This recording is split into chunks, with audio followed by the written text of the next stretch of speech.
Welcome back to part two of my conversation with Mr. Francisco Duron, who also is my cousin. On this half of the conversation, Francisco talks to us about what he thought his career was going to be when he got all grown up, how he's building his team and his business, which those of you that know, like you can't grow the business without growing your team. And he's also got some special advice for all the micromanagers out there. And believe me, I ain't judging. I've been working on my micromanagement for a very, very long time. And he's got some good advice there. But before you get all of that goodness, I want to give a shout out to L&M family member, Miss Claudia Garcia. Miss Claudia dropped this comment on the LinkedIn on some post that I had put out there. And it touched me in a meaningful way. And so, of course, I wanted to share it. She's looking for perfection and feeling defeated when I am pushed to sacrifice quality over quantity, making me feel there is simply not enough of me to go around if I want to meet the expectations of performance for everyone, hurt by my standards, not theirs. It's crazy. The tapes we play in our minds. Definitely have been trying to develop awareness over those feelings to change course when I notice them coming through. And your post and the No BS Tribe have helped incredibly. So thank you. You are welcome, Miss Claudia, and thank you. Not just the time to post and share your thoughts and your own personal experience, but the vulnerability that you brought in the post. We're talking about quality and quantity and the self-imposed expectations that we have. And Claudia was sharing what that's like. And I bet she ain't the only one that feels that way.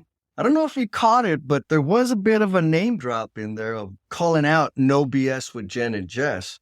And if you haven't connected with the No BS Tribe, we do a live stream every other Saturday at 8 a.m. Central. I'm going to put a link down in the show notes because we're actually on the YouTube and you can catch like the previous conversations that we've had over like the last 2 years and all the future ones coming up. And here we go on to Mr. Francisco. So back when you were at Tafoya, what did you think you were going to do in terms of your career? Nothing. It was just like grow up and it really worked there. And it's nothing, it's not a knock on my parents because they grew up that way. It was like just work and you take care of family. Right. There was never really much of a push for education. Thank God that I was blessed with the ability to solve problems and pick up things. I was pretty smart, but I was lazy.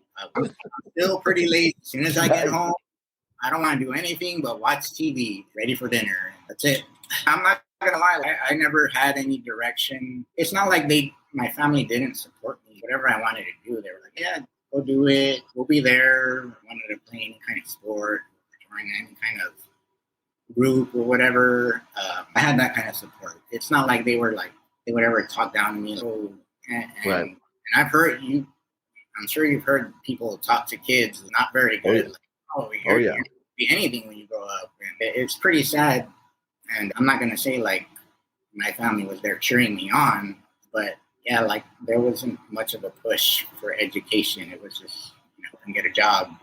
And it wasn't really till my mid to late 20s is when I started to think about what am I going to do? Okay, now what? Yeah.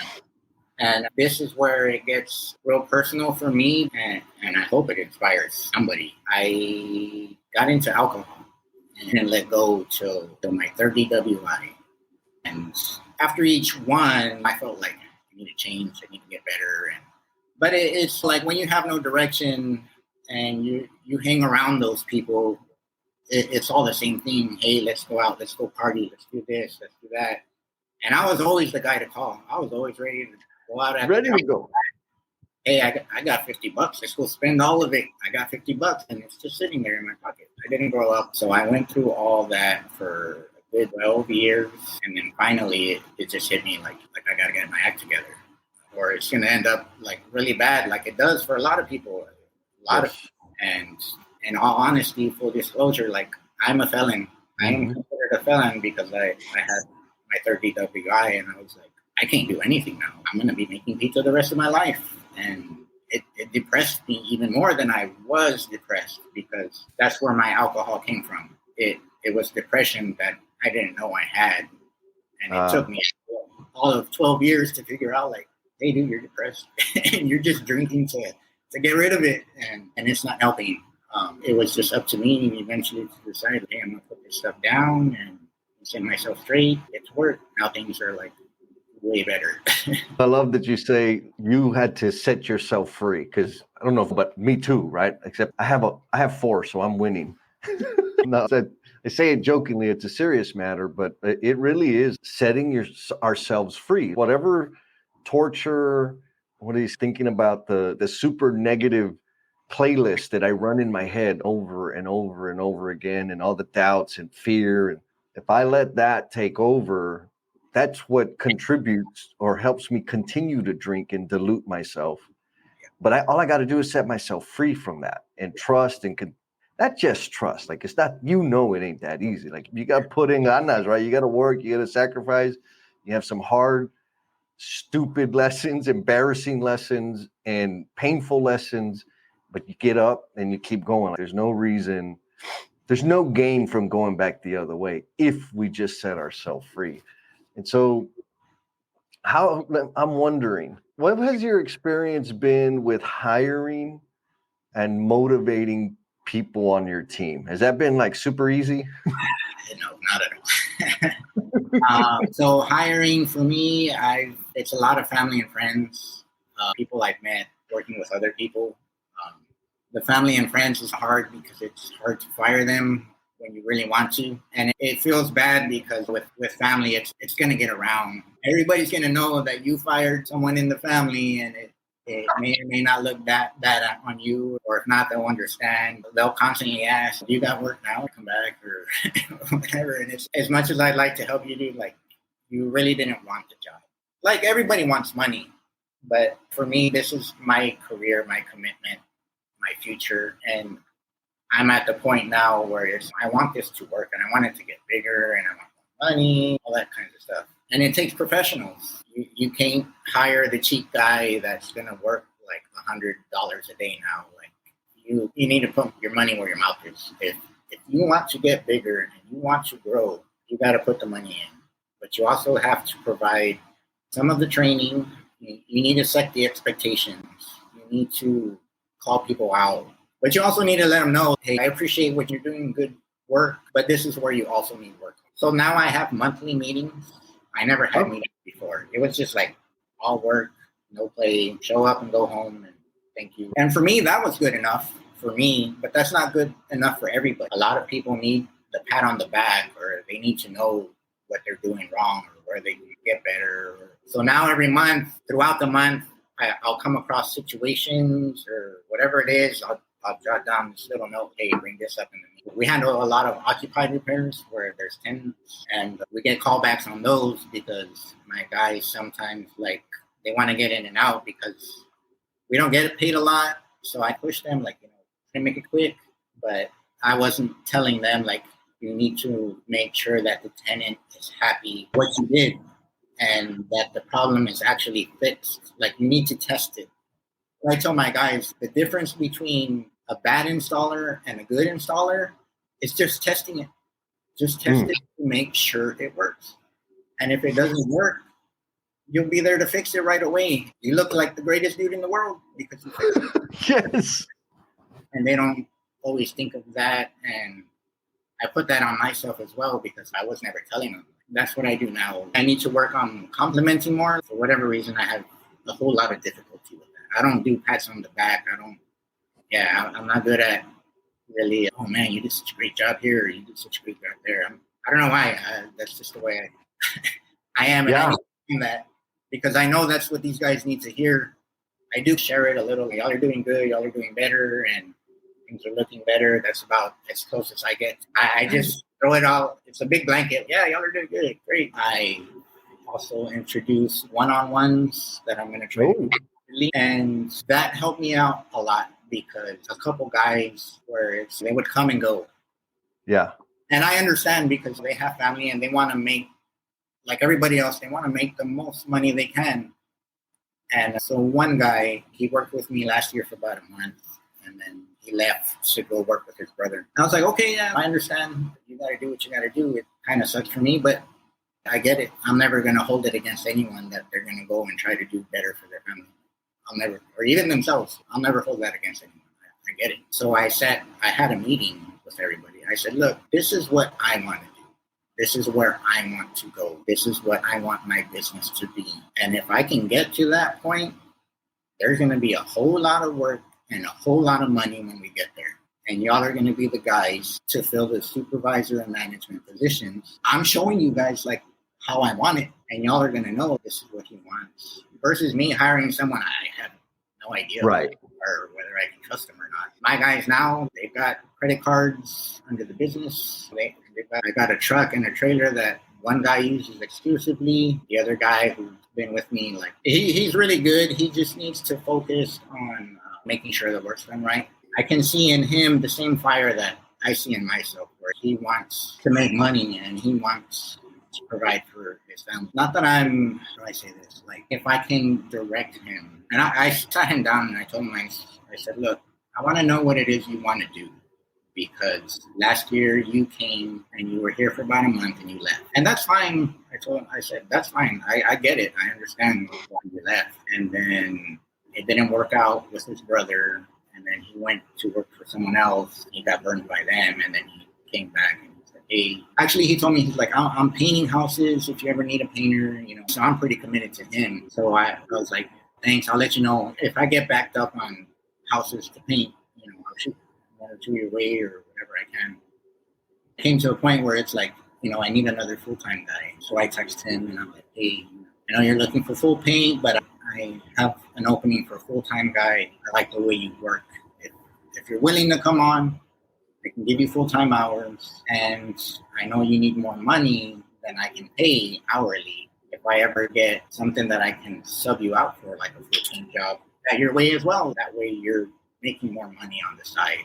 I sat him down and I spoke with him on the one-on-one and I said, I'd like to know where you're going because this is what I'm trying to get. If my guys are leaving after 2 or 3 months, I can't commit to these bigger goals that I have without knowing I have a team behind me that I can rely on. He wants to go into like trucking or something. And I told him, I was like, look, dude, I'll be honest with you. You're a tradesman. Like the way I see you work, like you don't have the education like I do, but you're doing it and you're doing it quick. And with a little bit of training, you can kick ass. Yeah. You can make a lot of money. Like there's a lot of money in this industry if you do it right. And I was saying, if I can make like 10 million a year, like I'll do what I can to make that 10 million. I'm not gonna get there without people helping me. And if you're willing to stick around and commit, I'm going to take you for that ride. Back to the marketing issue. It's working on getting out there. Yeah, letting people know what you do, services you provide. I think for me, what stands out is like your commitment to your team, to your vision, and like getting it done right. Test it. Make sure it works. Be their hero. Make their day. Make sure it works before you leave. And I think it's those things because, a bunch of people out there have been burned by handymen, tradesmen, like master licensed people that they do crappy work. Yeah. And the people are stuck with it and they're living with it or they're working in that space. And so reliability, right? If I can rely on somebody to do what they say they're going to do, own it if they don't do it right and make it right. That's high value, whatever that is. Yeah. I hear it all the time on both sides. I hear the homeowners, like they don't trust contractors. They don't trust any tradesmen because they've been burned or they've heard the horror stories of what happened to whoever they know. And the same thing with the trades. They go and do all this work and they don't get paid because... Oh, God, yes. Yeah, and then it turns into a big mess. They don't have contracts, so they have no rights to do anything. Like they're out $5,000, $10,000, $15,000 because they were trusting the homeowner, and it's back and forth, honestly, and it's you can see, but it happens, and it's just a difficult thing to deal with. That's why I say, if this is what you want to do, or any job or any business, career, whatever. If it's what you want to do, commit, get better, learn as much as you can, and do the best you can. You're not always going to do the greatest job, but you will get better as long as you Amen, man. that will always carry you for the rest of your life. Yeah. So you said $10 million business. What footprint do you intend to leave on the world? I hadn't thought about it before. To me, it was always like, just get bigger. But the older I get, the more stuff that I see. I've helped every one of my immediate family members with something. But the opportunity was there for me to help my family. And to me, that's like a dream come true that I never even had, able to help them. It feels great to help family, but sometimes you see them go back into what they did before that got them in the same place. And it's understandable. It's going to be hard for them, just like me, to get out of the alcohol. Like, it's going to take them some time to learn to get out of whatever situation they're in. And I'll get into the whole, everybody wants to buy mom's house for them. I bought mom's house. And I'm happy that I made it to that point where Amazing, man. So if people want to get a hold of you, what's the name of your business? Where do they find you? Do you have a fans only page with pictures of your feet? Right there, Remodels and Renovations. Oh, I got you. All right, there it is on the hat. Remodels and Renovation. The office number, it's 210-269-0013. My sister answers that line. Yeah, my phone rings like 50 times a day. And because I'm still hands-on, I'm not just managing, it's very difficult for me to answer all the time. She's pretty much next to me all day, so she can relay whatever message it is. Or email as well. It's all on the website. San Antonio area, or you work all across the country? I wish all across the country. But for me, I'm a little bit of a micromanager, so that's I'm trying to get away from that. That's hard, man. I know it. I still find myself like, you know what, just let me do it. Because it's going to be faster. But for those who are micromanagers, your guys are never going to learn if you just keep stepping in there. You got to take the hit. Your guy's going to sit there for 4 hours to do that 30-minute job to figure it out. But you know what? After the 4-hour effort, the next one's going to take 2 hours. And the one after that's going to take an hour. And then it's just going to get better and better and better. And if it doesn't, then I'm sorry to say that guy's probably not in the right career path. And there's nothing wrong with that. Like, not everything is for everybody. And there's plenty of people out there who work at jobs that they hate or they're not very good at, but they need to put food on the table and pay their bills. And that's just part of the way the world works. There's some people who are fortunate enough to find something that they enjoy and something that they're good at. But just know, if you're not good at anything, you got to go figure out what you want to be good at. I keep saying, educate yourself. Go get the education. You got to suffer before you can enjoy. Man, I suffered for years. Everybody gets to see me posting pictures of what I have now. And they're like, man, he's lucky. And I'm like, we had no idea. For real. To get here. And I'm not going to let it go. I'm going to keep fighting for it until I can. And I know what it's like to be poor. And I know what it's like I wouldn't consider myself rich, but I'm good. I'm not worried. Yeah. I'd rather be good and not worried. And the other thing is work-life balance. To each their own. There's people who want that balance, and there's honestly people who don't. There's people who are more committed to their jobs or more committed to their family. And it's up to them. It's not up to you to tell them what they want or to tell them to do what you want. You got to understand, hey, that's what they want. If you want them to see things your way, it's going to be a fight and it's going to be a struggle. You got to figure out what you're willing to do and what you're willing to accept. Decision. Yep. And it's hard. It's difficult. It's difficult for a lot of people. So anybody you want to give a shout out to before we wrap up? In particular, my crew. Yeah. Sticking around, they can see and believe that this is what I'm trying to do and this is where I'm trying to go. My family, loved ones, friends, the same people. Yeah. Just everyone who's behind me, everyone who's supporting me, and everyone I'm doing this for. Oh my goodness. Did he say work-life balance? You know, the key point that I took away from his comment about work-life balance is to each his own. The definition of balance is up to the individual. I think I've said it to y'all before. My perspective on it, it's a matter of intensity. When I give all the things in my life the same amount of intensity, things turn out to be amazing. So if that works for you, go ahead and use it. If not, whatever is working for you, keep doing it. And if you're still trying to figure it out and you're feeling like you're missing the mark at home or at work, in the yard, in the gym, in the truck, in the car, and the kid, and you're looking for some inspiration to get on the path of becoming the promise you're intended to be, the audiobook is available on Spotify. And Spotify just made some announcement where like you can get the book, like buy the book directly. And if you have a membership, that you can just kind of listen to it as the way you listen to all the other music and stuff that you're taking in. I haven't tried it yet, but it sounds super cool. But I know the book's pretty good. So check it out. Be kind to yourself, be cool, and we'll talk at you next time.